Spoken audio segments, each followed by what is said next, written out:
the return of the mysteries.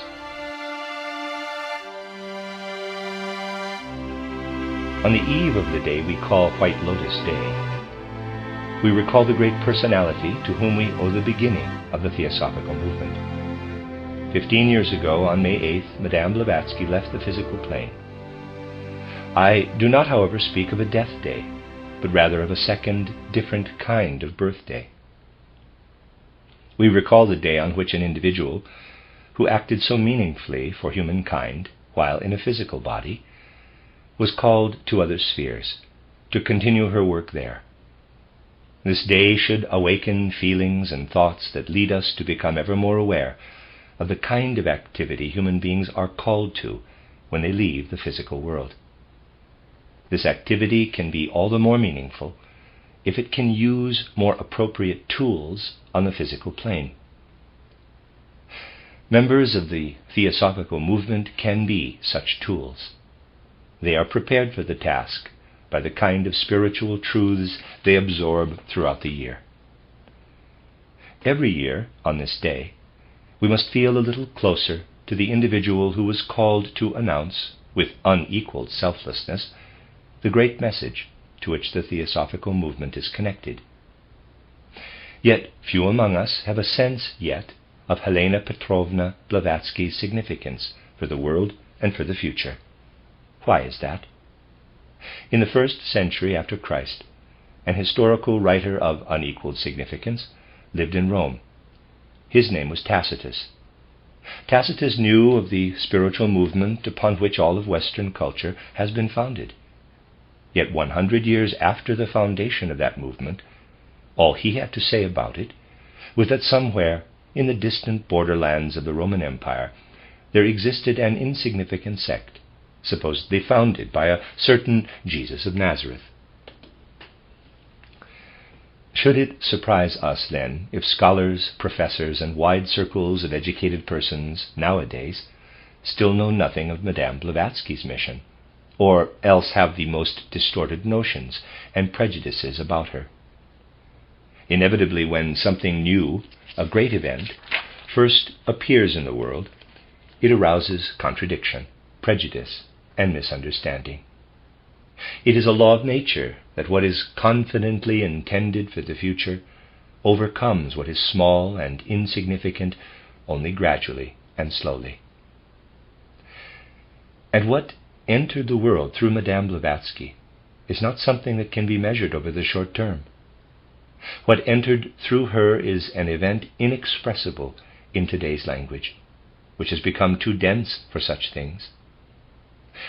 Once we make real everything for which Madame Blavatsky laid the foundation, the entire realm of human feelings and perceptions, not just our understanding of the world, not just our grasp of things, will reach a new stage. We need consider only the transformation of the feeling world that is already taking place today among a few people, and will take place for many in the future. To make myself better understood, I would like to paint a picture for your soul's eye. Let us go far back to the time of ancient Greece. Whatever is left from that time in the way of wonderful artistic works, poetic creations, and scientific achievements, Homer's divine tones, Plato's deep-reaching thinking, Pythagoras' spiritual teaching, all that comes together when we consider the Greek mysteries. A mystery school was school and temple simultaneously. It was withdrawn from the eyes of those who were unworthy of encountering the truth. Only those who had prepared themselves to encounter the truth with holy feelings were allowed to enter. When those who had not yet been initiated in the clairvoyant arts were admitted to the place from which all art, poetry, and the sciences proceeded, they could see the truth in images. But those whose slumbering spiritual forces had been awakened saw the truth in its reality. They saw the God descending into matter, incarnating, and now resting in the realms of nature until the day of his resurrection. Two such neophytes it was obvious that the kingdoms of nature, the mineral, vegetable, and animal kingdoms, contained in themselves the sleeping gods, and that human beings were called to experience in themselves the resurrection of this God, to experience their own souls as a part of the divine.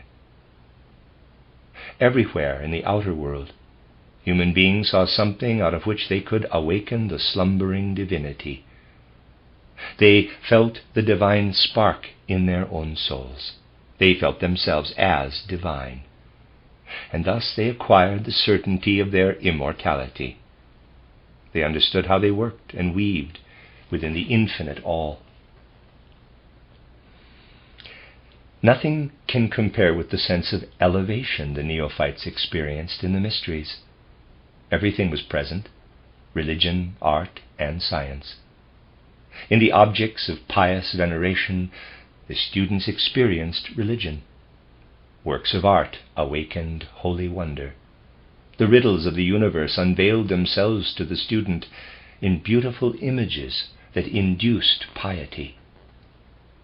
Some of the greatest who experienced it had this to say, quote, "Only through initiation does the human being arise above mortality and above the earthly to the infinite." Close quote. Truly, a science and an art steeped in the holy fire of religious feelings present us with something that can best be described as enthusiasm, using here the literal meaning of enthusiasm, quote, "to be in God," close quote. With this image before us, letting our gaze sweep up to our time, we see that we experience these things, beauty, wisdom, and piety, as separate from each other.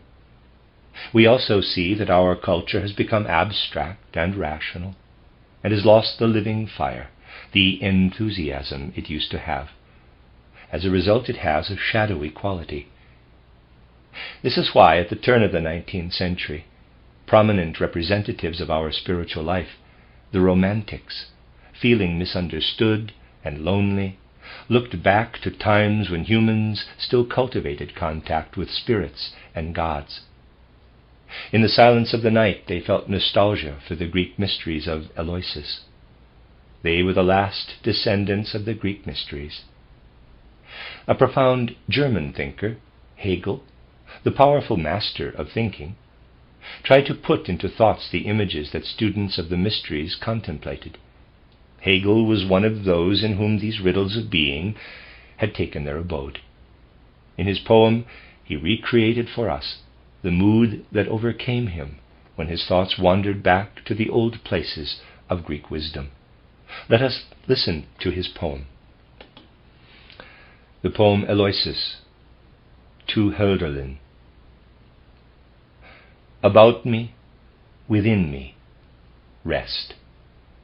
The inexhaustible cares of busy humans are asleep, giving me freedom and leisure.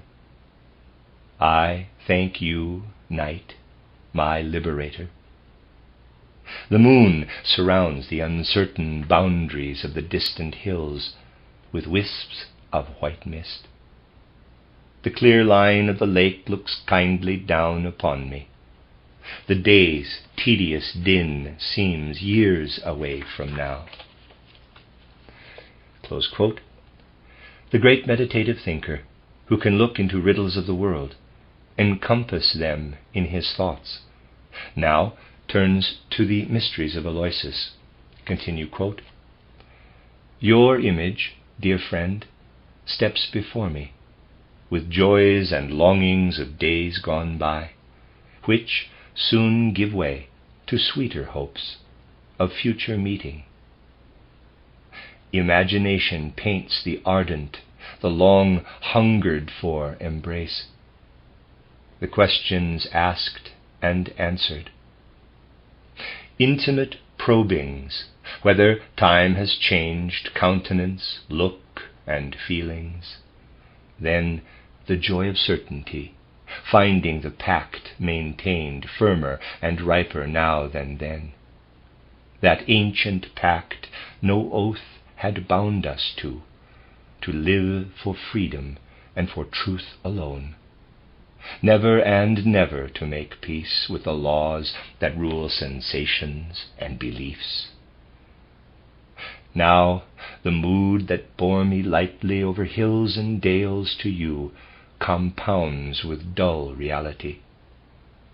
A telltale sigh betrays their discord, and with it flies away my fancy's happy dream. I look up to the eternal vault of heaven. To you, gleaming star of night, oblivion of all wishes and all hopes comes streaming down from your eternity. Reflection dies away in contemplation. All that I labeled mine is here no more. I yield myself up to the infinite. I am within it. I am naught else. I am all. Thought, soon returning, feels estranged, trembles before the limitless. Amazed it cannot grasp such depths of contemplation. Imagination links eternity to sense. Lofty shades, spirits sublime, welcome. You from whose brows perfection shines, you do not frighten. I feel this also is my home, this austere radiance wrapped around you. Close quote. In this way, the philosopher calls out to the spirits who really did appear to the students at Eleusis. Then he calls upon the goddess Ceres, or Demeter, who worked at the center of the mysteries. For Ceres is not only the goddess of earthly fertility, but is also she who quickens spiritual life. Continue quote. Oh, if only the doors of your temple would part, O Ceres, you who were once enthroned in Eleusis. Drunken with ardor, I feel the terror of your coming, even as your revelations dawn on me.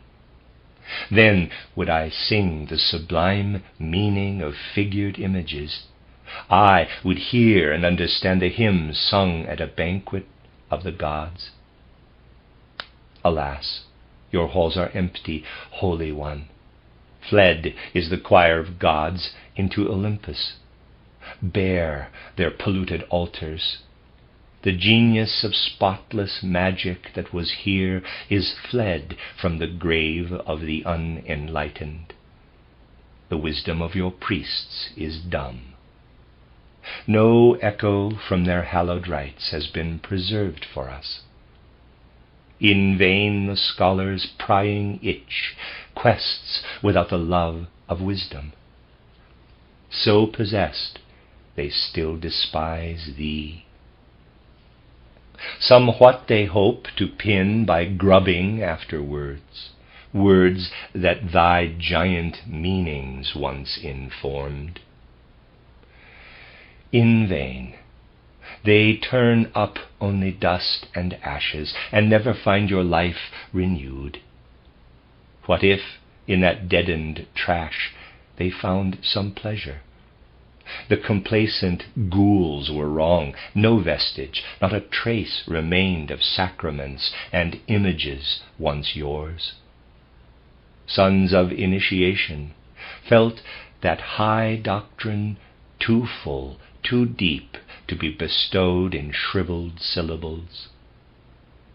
The soul touched by eternity, immersed beyond the bounds of space and time, by thought now unconfined, forgets itself.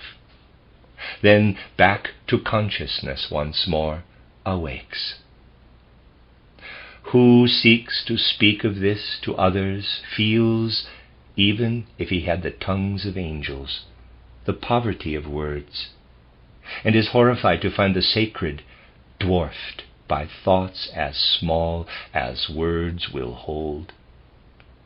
His lips are sealed, fearful before the sin of speaking. What the adept forbade himself, wise laws enjoined on weaker minds, not to divulge anything that they saw, heard, felt throughout that holy night, lest the devotion of some better spirit be mischieved by its noise. Their pack of words might foster wrath with the divine itself, were that so trodden in the mire as even to be memorized, become a toy, a sophist's article on sale for any shopper's coin. Clothes for a fluent wordsmith, even a task imposed on careless schoolboys, till at last it was left an empty thing, its living root only an echo heard through foreign tongues. O never, goddess, did your sons with greed bandy your honor in the marketplace, rather wanted to guard it well within the arcane sanctum of the breast. Therefore, not on their lips, but in their lives you lived. In their deeds you live still. This night I too discerned thee, Holy One. Often your children by their life reveal you. I sent thee as the soul within their deeds. Thou art the exalted mind, the constant faith, which still, though ruin reign, betrays not the divine. Close quote. This then is the time in which Helena Petrovna Blavatsky's mission is situated. Without diminishing the size of her personality, one may well say the job assigned to her soul was actually too big for her. If we try to solve the riddle of why this particular woman was called to bring the message of Theosophy to the world, here is what we find. She offered the only possibility, the only channel through which the spiritual guides of Western humanity could communicate. People in official positions at that time had not the least understanding about the spiritual realities needed by humanity. The very concept of spirit had been lost. Any talk of spirit had a hollow ring. Such was the moment when this remarkable woman, with her outstanding psychic spiritual gifts, was called from her youth to bring a message to the world. No scholar could do that for her. From the very beginning, she saw the world completely differently from the prescriptions of 19th century culture. From childhood she could perceive spiritual beings in all that surrounds us. They were as real to her as anything we touch with our hands. And one thing above all characterized her since her earliest youth: her great respect and reverence for, her devotion to, sublime spirits. Without such devotion, no human being can attain knowledge. No matter how sharp a person's understanding, no matter what clairvoyant skills he or she may have developed, there can be no true knowledge without this sense of devotion. For true knowledge can only be granted to us by beings who have moved far ahead of humanity in their evolution. Everyone is willing to admit that individual human beings are at different levels of evolution. Although it may not be accepted quite so easily in our materialistic age, the existence of real differences is undeniable. But most people are convinced that they stand at the top of the pile of those who know. They do not quickly admit that there might be still higher beings, greater even than Goethe and Francis of Assisi. And yet this reverence is the foundation of all true knowledge. No one can attain true knowledge without the sense of reverence, which has completely disappeared from the leveling mood of our time. This deep reverence has important consequences. We all come from spiritual worlds, from an earlier life in the spirit. The divine part of our soul stems from a divine foundation. For each of us there was a point in time when we first looked out from the soul world into the sense world. In ancient times, human beings possessed an obscure but clairvoyant consciousness. Images arose from their souls, pointing to a reality all around them. Only later did sensory consciousness, as we know it, now arise. For each of us there came a particular point in our evolution, as it did metaphorically for Eve in the story of Paradise, when the snake of knowledge said, quote, "Your eyes will open, you will see good and evil in the visible outer world," close quote. The snake was always a metaphor for great spiritual masters. Everyone had such an evolved master. Each one of us has, at one point, stood with one whose mouth spoke the words, quote, "You shall know the world of the senses," close quote. Given the proper reverence, all human beings encounter such a teacher when their spiritual senses open. Occult traditions call it, quote, "finding the guru again," close quote.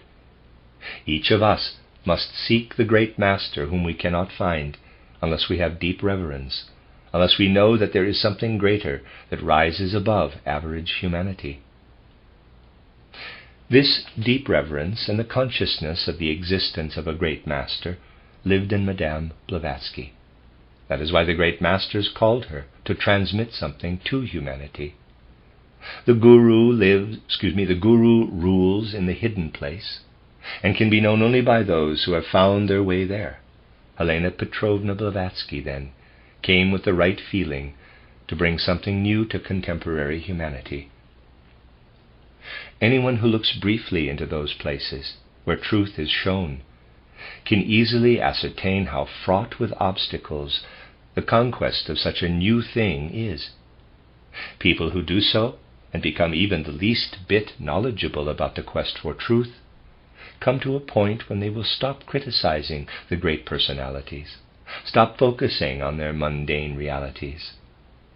Those with no concept of the role of great personalities in the world remain stuck with these mundane facts. But those who can see through things are thankful for these personalities' existence.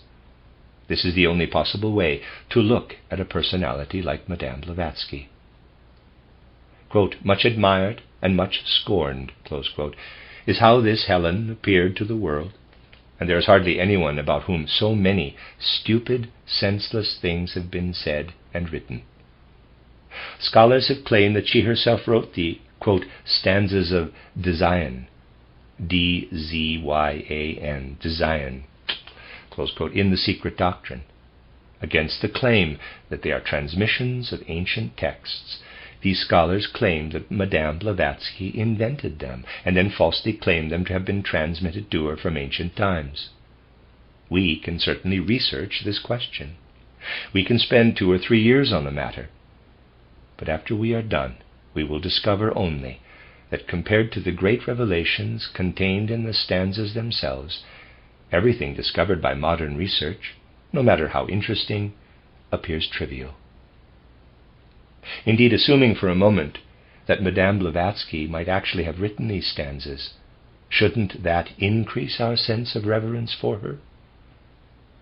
No one who spends 2 or 3 years penetrating the deeper meaning of the stanzas will really care whether they were written thousands of years ago or in the latter third of the 19th century by Madame Blavatsky herself.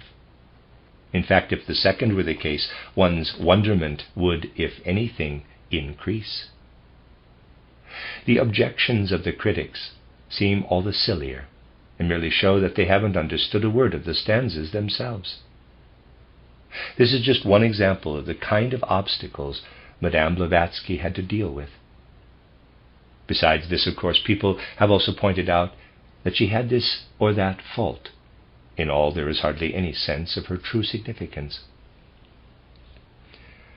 Madame Blavatsky has transmitted to humanity manifestations of the occult worlds.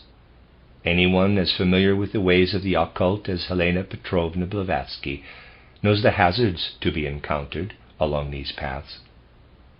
We must realize how easily passions are aroused by the world of the senses, and what precipices await us if we want to look into the occult worlds, as Madame Blavatsky had to do in order to write a book titled The Secret Doctrine.